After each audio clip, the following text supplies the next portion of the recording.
Everyone needs therapy. Everyone does need therapy.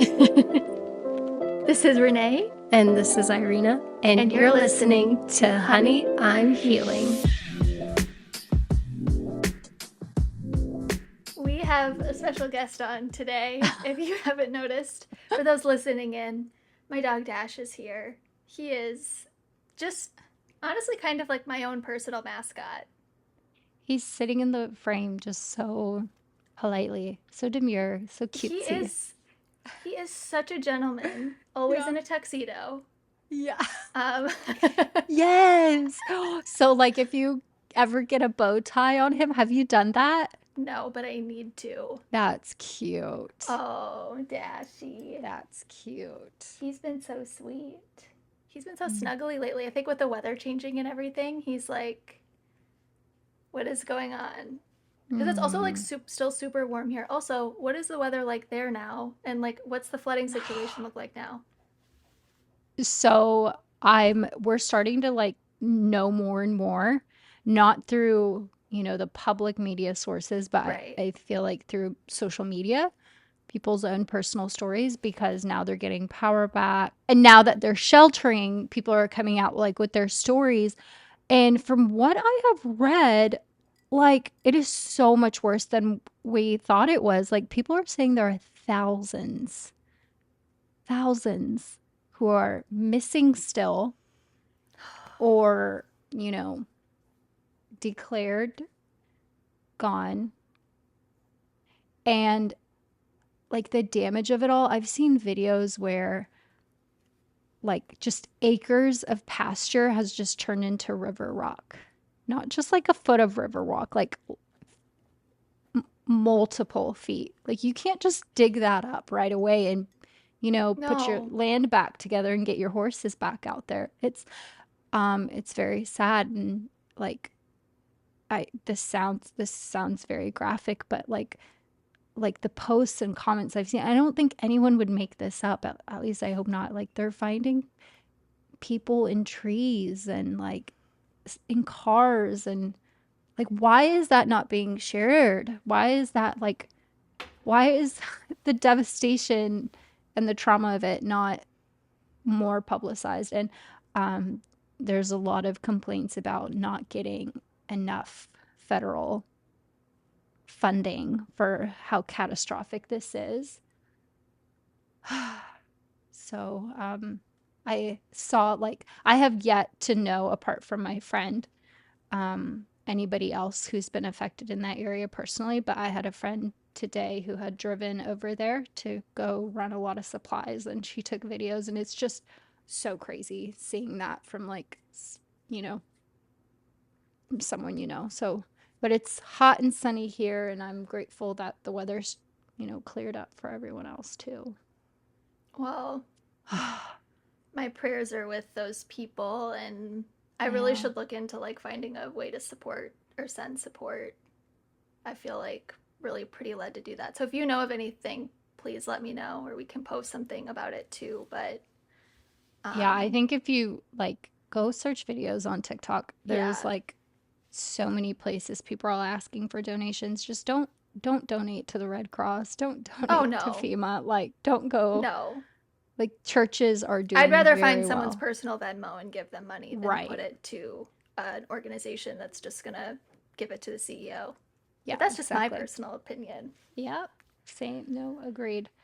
So, yeah, that's the update on that. Ugh, It's crazy. yeah, I that's just like super heavy on me, and Mhm. I can't imagine like the devastation of people that just not even still knowing about your loved one and just having that like that little shred of hope. That's what gets you, Yeah. and Mm, that's hard. chills. Yeah. Well, we're just gonna swerve right on out of there. Yeah. But Irina picked today's topic today, and I'm really excited about it. Um, so why don't you share a little bit on Yeah, it? for Yeah. sure. And it's such good timing because I, on my Libby app, had requested to listen to the audiobook Atomic Habits maybe like 6 months ago, and it finally just Mm. was released this last week to me. Thank Amen. you. Thank you to everyone who has let go of it. And so I've started like reading a little bit just a couple days ago. I'm on chapter 3 now. I did one chapter a day just to really take it in. Hmm. And such perfect timing because I feel like I'm at a point in my life where I'm so aware of like things that have become habits that I'm not proud of and things that really make habits that make my day-to-day life like not in the healthiest they can Yeah. be. And obviously this has probably there have been many different seasons of life where it's like I've had it the most financially tough, I've had it physically, I've had it this that, but this season of life feels very mentally draining and a little bit physically, a little bit, not so much anymore.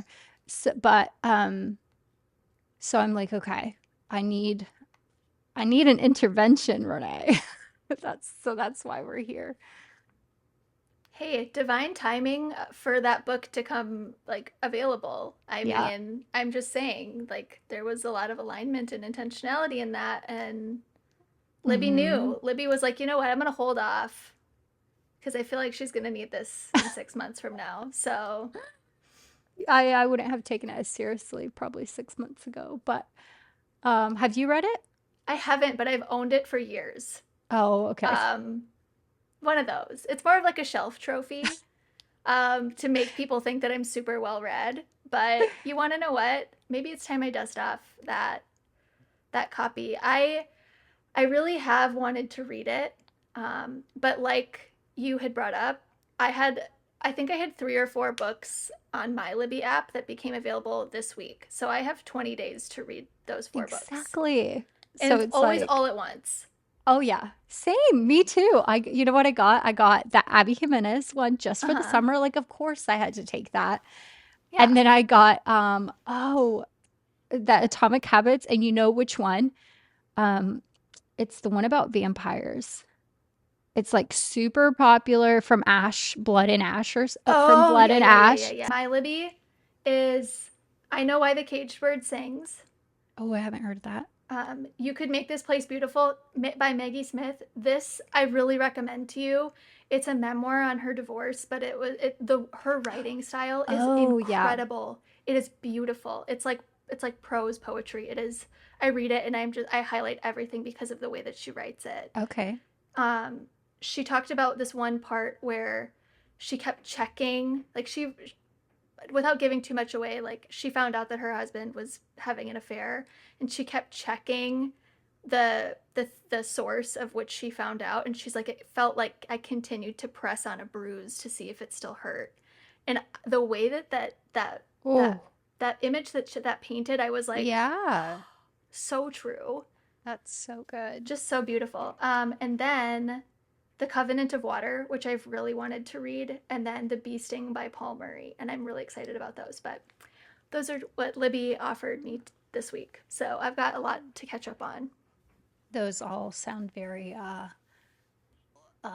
literary Oh, exquisite-ish. it's all I read, baby Yeah. boo. I Yeah. don't even know any of those.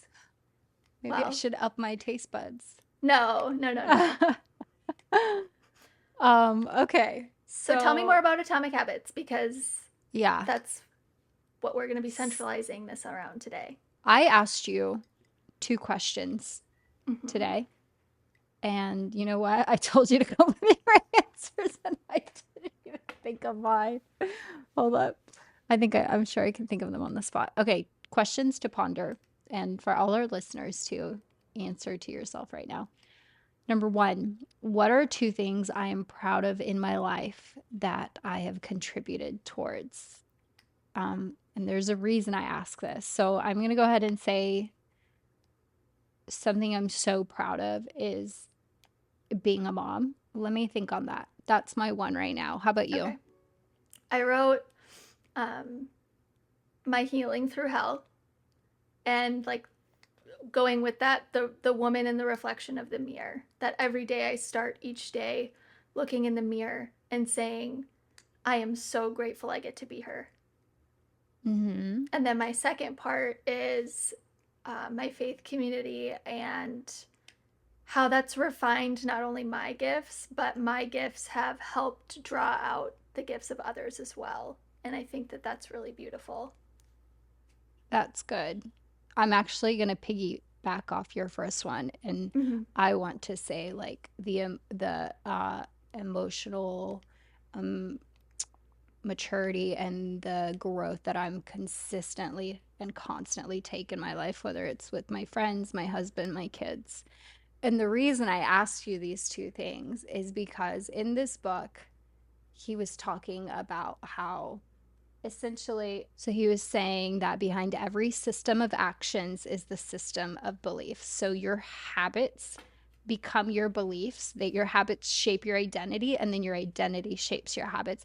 Essentially, what you are proud of in your life, behind that was a system of continuing, like of consistent habits that you were disciplined in. I know every day, like I make sure my kids are fed. I try to make sure my kids are fed like the best they can. I make sure, Haven's schoolwork, she learns everything. If she's struggling with something in our homeschool, like we don't just like go on to the next level lesson. No, you're learning that to the full capacity. And then in healing, like if I know there's something triggering me, I don't just say, okay, we're going to brush that under the rug. No, like I do the work. And so that's why I asked you that question. Do you feel Mm-hmm. like you have what you're proud of in your life? You have really good habits that contribute to that success and the outcome. Yes. And I think it's so. I told you earlier. I was listening to a podcast or an interview with Joe Dispenza, and he was on Jay Shetty's podcast. Love both of them. I have to send it to you because it was so good. And I made it Okay. 10 minutes in and had so many nuggets that I want to talk about. But he kind of talked about this. Um, so he defined a habit is when you've done something so many times that the body knows how to do it better than the brain. Ooh, So I think that that's a really good place to start with, like defining what a habit is. But he was yeah. talking about how cellularly, mentally Okay. rehearsing how your brain, or like he talked about mental rehearsing. So for me, a lot of the times too, this looks like data visualization. And as a neurodivergent person, this is something I do all the time. I would have, I mean, we've talked about this before in our guilty pleasures episode when I would just have conversations with myself and I'd be like, like in the mirror or whatever. Yeah. But what that's doing is actually like Yeah. pre-programming your brain of like it's preparing it for that specific event to happen, or it can be used for that. Most of the time, that can be a trauma response to try to change the mental outcome of whatever transpired. But if it's forward thinking, it's Mm, going to look like mental rehearsing is going to look like, how will that feel in my body, or what do I want to feel, and then sitting with that for a second. So Jay Shetty was talking about how he embraces this is, like, how do I want that to feel when I have that conversation? And then just sitting with that. And like, he's very intentional about that. So to answer your question fully, mm, I feel like, oh, there's one more part of this I want to bring up. yeah. This is super chopped up. I'm sorry. But That's this is okay. the part that I really wanted to bring up. He was talking about we have to become so familiar with our unconscious thoughts that they no longer go unconscious. That's the part that I really wanted to hit home with these Oh. first two. Because in order to fully have healed myself and to continue to extend grace to myself, because there's still so much I'm healing from, Mm-hmm. I have to become aware of the thought patterns in my life that are contributing to that bad habit, to that negative emotion. Yes. And same thing with my faith community or like refining gifts. The opposite of being aware of that is actually insecurity and Mm-hmm. unworthiness. So when I'm feeling insecure or unworthy, how am I bringing up those thoughts to to pull them into consciousness, to pull them to like the forefront of my mind, so that they're no longer slipping back into that place of not being addressed. Mm-hmm. That's deep. That is Yeah, so deep for that's deeper than Atomic Habits. We'll just say that. Because Joe it was Dispenza, isn't it was he so like good. I he know. I was just like, I need to read Untethered Soul now. And I know you've been yes. telling me that for the last year, but I yeah. like you have to sit with every sentence he gives you and you have to like nibble on it because yeah, that like that made me really think and I think I'm gonna have to still ponder on what you said, but that forward thinking, it's almost like that's almost the pre-habits to Mhm. setting up the habit, you know? Mhm. Yeah. So you were gonna say, so to answer your question fully. Oh, it's being so present with yourself and to fully be to come to a place in yourself where you're not going to judge yourself for feeling a certain way. And this happened this week actually, where so for our listeners, I've had a really long-standing history with an eating disorder, specifically with binge eating, and I had a really rough week this week with that. This is the first time that I've done it in probably close to 6 months, I would say, and um, really having to sit with that. But one of the things that Joe Dispenza talks about in his podcast is, or in this episode, is talking about how in those kinds of moments of identifying we're in a bad pattern or bad habit, asking ourselves, is this the most loving thing I can do for my body right now? And it's so interesting because that's something that my therapist has repeatedly told me. And I know that a lot of people that struggle with this specifically have been taught to ask themselves this. And while it doesn't necessarily stop the pattern there, it reroutes those circuits of this is not the most loving thing I can do for my body right now. And that's, again, pulling that back into consciousness and helping address it in the future. And I don't know, I just thought that was like a really beautiful moment this week. I've I've heard you say that before, and you've brought it up in one of our episodes. And that goes so hand in hand with this because the question he asks is not uh, what results do I want to see? What outcome do I want to see? It's who do I want to be? Mm. Like, what kind of person do I want to be? And it comes down to your identity. Yep. And I feel like that's reframed, that can be reframed in the same way of, am I loving myself well, Mm-hmm. the way I deserve to? Because Mm-hmm. that's essentially the same thing you're asking yourself when you're doing these bad habits and you know better. And we're put in a place of like, am I loving myself best right now? Is this who I want to be? Mm-hmm. That's good. Yeah. So good. Okay, so you had asked me a second follow-up question um, Mm-hmm. about three things of in my identity that Yeah. What are three things I want to be a part of my identity that I is already not? That is not already. mine were forward thinking. This is something I really struggle with. Fit and to have self control, more self control. I feel like self control it always boils down to self control, Yes.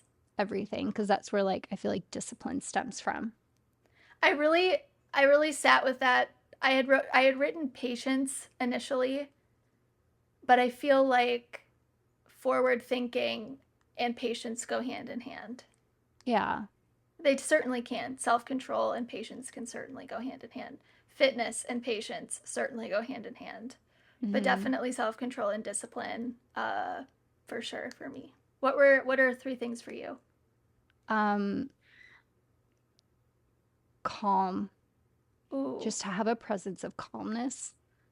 That is like something I strive to be. And the habits that go into being a calm person, they are yeah, calm habits. yeah, Um, I want to be a very fit person too, because I want my yes. kids to be fit. And then I went easy with these. I want to eat. I want to also always be mindful of what I put into my body. And I think that also goes to like, what do I believe about my body, my Mm-hmm. worth? Um, so that's why I asked those questions. Yeah. because it's like, are we currently curating the little tiny habits that create that identity? I do not believe I am unconsciously, only consciously. He talks about too, there's a biological craving that takes place in the body because the body has been conditioned to be the mind. So the body starts influencing the mind to think more corresponding thoughts equal to that feeling. If you decide to confront that thought and make a different choice, get ready because you're going to feel uncomfortable. It's going to feel unfamiliar. Hmm. And he was talking about that um, in the context of like feeling unworthy or feeling a certain way. And Hmm. that kind of ties back into a lot of the theme of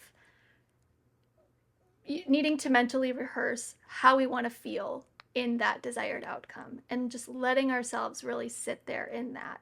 But I Hmm. think that that ties really well into identity too, because for me, I have a lot of negative thoughts. Surprising. I know. But I have a Me lot of too. negative thoughts. And like a lot of that is because I have a lot of really sad emotional history. And I think, I mean, nobody's immune to that. Yeah. But it's, again, like how much of that am I dwelling on? And how much of that is actually a fact versus my opinion? Hmm.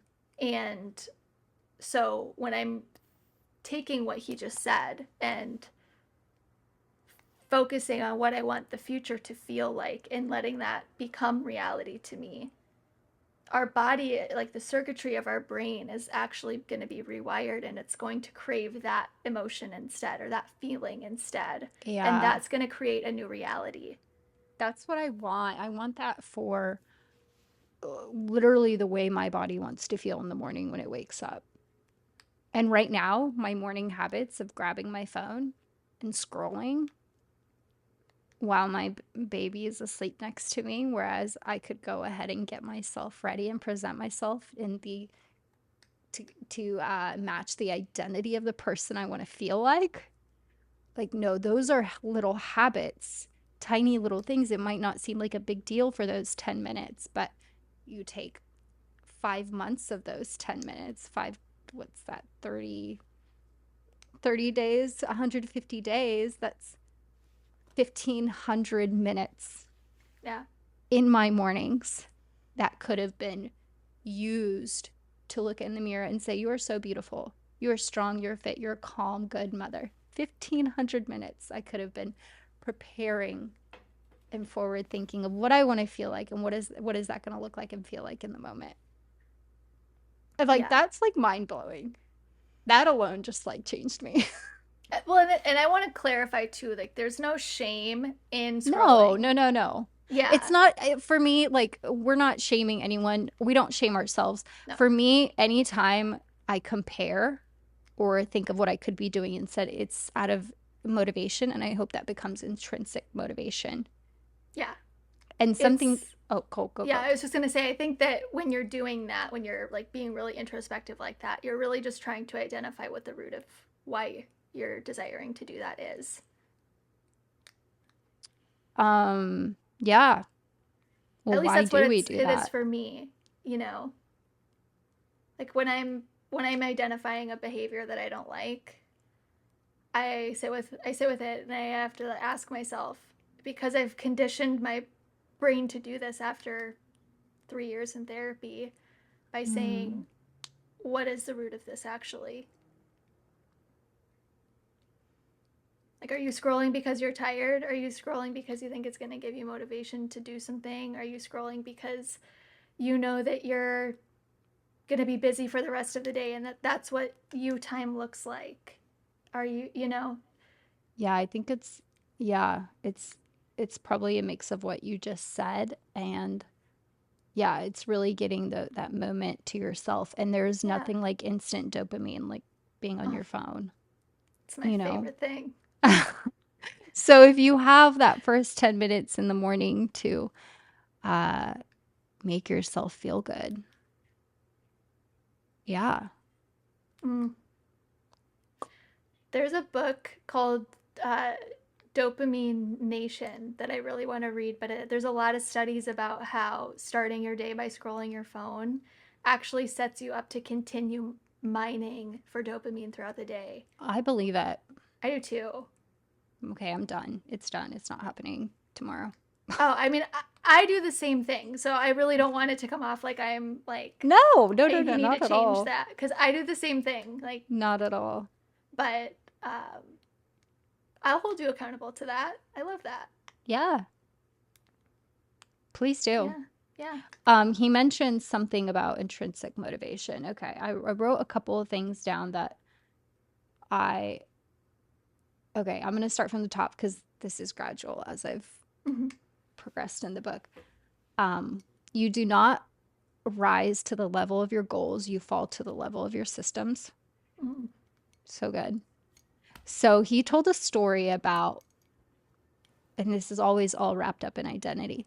He said a story about how, if I'm saying this correctly, like when thinking of little habits, the how you view yourself really affects the outcome, because he gave the story of someone being offered a cigarette. Whereas there's this one example, someone says, "No thanks, I'm trying to quit," is more likely to continue in that habit because they still see themselves as a smoker, versus someone who says, "No thanks, I'm not a smoker." Granted, there is a physical addiction in that, Right, but when your identity is also controlled by biologically, right. you know, it's harder to break that pattern. But it comes down to, what do you believe about yourself? Do you believe that your body deserves better? If you genuinely believe that, you're not. But that's hard. I'm not a smoker and I've never had a smoking addiction, so I won't actually speak on that. But It's hard. It's hard. oh, yeah, you having smoked, you tell me. It's hard. I quit cold turkey 3 times. Once with vaping, or no, twice with vaping, and then once with actual cigarettes. But nicotine is hard to come off of, but you really do have to commit yourself to it. And thankfully, I was in a place in a mindset of really committing myself to that. But um, I wanted to ask you because the first thing that came to mind when you were reading that little blurb was, what role do you think self sabotage plays in this? Um, well, I feel like if we're acting out of self-sabotage, we're not rooted into our highest being. Mm-hmm. So they probably go hand in hand, right? Yeah. Well, yeah, because you're it talks about your identity, and self sabotage is trying to you're anticipating the outcome to be negative, so you're You're controlling the outcome. validating You're the past systems. correct. Yeah. Yeah. So I thought that was just a really interesting little tie-in as well. Self-sabotage is essentially continuing those bad habits. Correct. And telling yourself And that you're safer in that pattern than establishing a new one, right. when it Yeah. could not be farther from the truth. Mm-hmm. It's like a So good. circle. It's a vicious cycle. Yeah. And he also says, behind every system of actions is a system of beliefs. Intrinsic motivation increases with pride. So the more pride and you have about something you're changing in your life, the more you are to naturally do it and have those habits. So Absolutely. he was like, you need to ask yourself, what am I proud of? And then your habits become what you embody and your identity. Absolutely. I think in a lot of ways pride can become its own source of dopamine as well, in fueling Mm, that positive. Like I don't know if there's any science behind that. I would assume there is, but by continuing to invest in yourself and your future and your identity, I feel like continuing in that behavior and that pattern would absolutely give you more momentum and inertia to keep going in that direction. yeah. Yeah, and Food for thought. it's like natural, you know. Yeah. Yeah. The process of building habit is the process of becoming yourself. It's Mm. like becoming who you were Say meant that to be. again. Isn't that so good? The Say that process of again. building habits is the process of becoming yourself. And I think Mm. that's why 75 hard has such like a high failure rate, is because you cannot change overnight. It's literally little habit by habit. And um not that people haven't done it, but it's so outcome focused that you're not looking at the 1%. You're looking at like, okay, let's change 25% right now, and then 25 in this area, and then 25 in this area. And that's hard. Yeah. I do have a caveat with that because when I did it, I obviously didn't do it. I think I made it to day like 45 or something. That's But good. I will say that it changed my relationship with myself and it showed me that I was capable of doing something for more than 2 weeks. And I think that ultimately that's the outcome that you want to get out of it. Now, obviously, you Absolutely. sign up to do 75 days, but like you said, the failure rate is higher than the success rate here. But what is the pursuit of that teaching you? Because that's where like the gold nuggets of that experience are. It's Absolutely. ultimately changing your relationship with yourself and showing you that you're capable of so much more than you think. Mm-hmm. Yeah. Well, I think that's why maybe in 75 hard, you can make it 75 soft, because Yeah. you really need to make it to the level that your body, your mind is able to achieve the next step little Yeah. by little. And then you can make it like an ombre effect Yeah. till the end. Go soft Yeah. and then medium and then hard. So, Yeah. So true. yeah. And then last couple ones, the most practical way to change who you are is by changing what you do. Obviously, that's good. It's a two-step process. Basically, one, you decide the person you want to be, and then two, you prove it with little wins. Mm. Your habits shape your identity, and then your identity shape your habits. It's a feedback loop. I've already said that, but those are my nuggets from reading the book, first two chapters so far. It's so Um, good.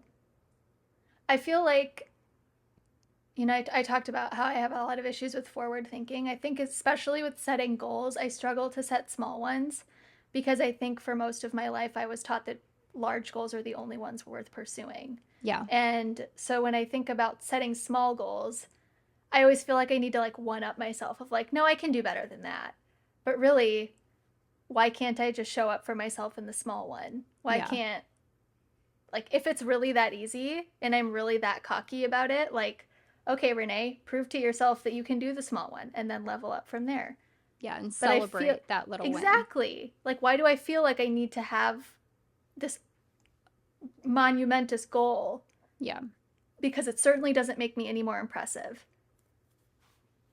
Well, we're so outcome driven, and that's like what we need to, I feel like, in order to change who we are, we need to take away uh what we feel, how we will desire the outcome to be, how we will feel when the outcome is, and more so putting the emphasis in like who do I believe I am, because at the core that's what's being changed. And Mm-hmm. then it becomes interest, yeah, that word, motivated. Intrinsically. Yeah. Um, and then it's just like you're just being you. Yeah. Thank you for Well, joining our intervention. yeah. And you better go intervene it, it with your My children. screaming So children. we will see you guys next week. Thanks so much for listening. Yes, thank you. Bye. Bye.